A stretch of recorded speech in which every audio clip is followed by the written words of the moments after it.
नमस्कार बच्चों, स्वागत है आप सभी का व्याकरण की दुनिया में। चलिए हम और आप मिलकर व्याकरण की दुनिया की सैर करते हैं।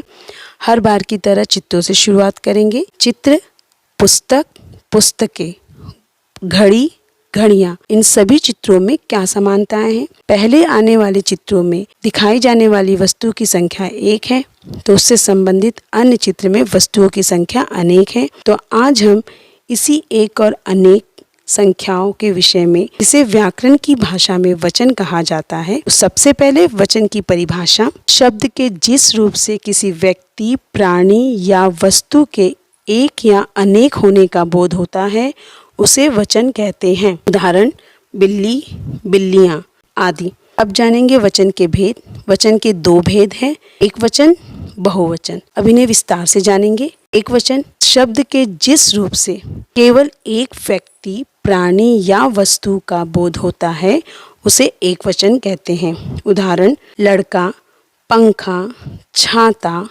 टोपी आदि। बहुवचन, जिस रूप से एक या एक से अधिक व्यक्ति, प्राणी या वस्तु का बोध होता है उसे बहुवचन कहते हैं। उदाहरण लड़के, पंखे, छाते, टोपियाँ आदि। अब वचन की पहचान। वचन की पहचान 2 प्रकार से की जाती है। पहला, संज्ञा या सर्वनाम के द्वारा। उसके उदाहरण देखेंगे।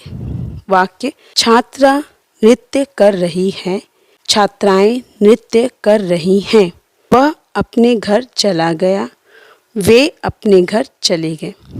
पहले 2 वाक्यों में छात्रा, छात्राएं संज्ञा शब्दों से वचन के बारे में पता चल रहा है।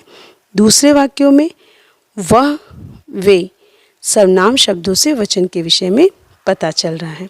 क्रिया के द्वारा वचन की पहचान। वाक्य, बाघ सो रहा है, बाघ सो रहे हैं। पहले वाक्य में बाघ एक वचन है, दूसरे वाक्य में बाघ बहुवचन है। यह क्रिया से पता चल रहा है। अब जानेंगे सदा एक वचन रहने वाले शब्द। उदाहरण आकाश, पानी, जनता, घी, बालू, वर्षा, हवा, आग, सत्य आदि। सदा बहुवचन रहने वाले शब्द। समाचार, होश, प्राण, आंसू, हस्ताक्षर, दर्शन, लोग, बाल आदि। अब जानेंगे एक वचन के स्थान पर बहुवचन का प्रयोग कब किया जाता है। पहला, किसी के प्रति आदर या सम्मान प्रकट करने के लिए। उदाहरण शिवाजी सच्चे वीर थे। एक और तरीका है बहुवचन का प्रयोग करना। बड़प्पन दिखाने के लिए मैं की जगह हम का प्रयोग करना। हम कल मुंबई जा रहे हैं। तो ये था एक वचन के स्थान पर बहुवचन के प्रयोग किस तरह किया जाता है। अब जानेंगे वचन बनाने के नियम। यहाँ कुछ नियम बताए जा रहे हैं। पहला, स्त्रीलिंग शब्दों के अंत में आए अ को ए बनाकर। उदाहरण आँख, आँखें। पुल्लिंग शब्दों के अंत में आए आ को ए बनाकर।